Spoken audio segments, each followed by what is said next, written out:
திங்கக்கிழமை சாயங்காலம் போல சாமி தீர்த்து எடுத்துட்டு வரும், அதை பார்க்க போலாம். நானும் என் தங்கச்சி ஒரே மாதிரி ட்ரெஸ்ஸை போட்டு கிளம்பிட்டோம். அங்க போனதுமே மொளப்பாரி பிள்ளைகளெல்லாம் கும்மி அடிக்க சொன்னாங்க. அந்த பிள்ளைகள் கும்மி அடிச்சிட்டு இருக்கனால நான் என் தங்கச்சி எல்லாம் பாட்டு படிச்சுட்டு இருந்தோம். அதனாலதான் தொண்டை கட்டிட்டு 2 நாளா வாய்ஸ் கொடுக்காம வீடியோவும் அப்லோட் பண்ண முடியல.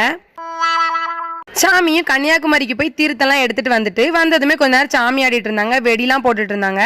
அப்புறம் எங்க கோயில இந்த மாதிரி 51 தாம்பலம் ரெடி பண்ணியிருந்தாங்க சாமி பின்னாடி தாம்பலம் எடுத்துட்டு போறதுக்காக. அப்படியே நாங்களும் தாம்பலத்தை எடுத்துட்டு சாமி பின்னாடியே நடந்து போயிட்டோம் கோயிலுக்கு. அங்க போனதுமே எடுத்துட்டு வந்த தீர்த்தத்தை வச்சு அம்மனுக்கு அபிஷேகத்தை ஆரம்பிச்சிட்டாங்க.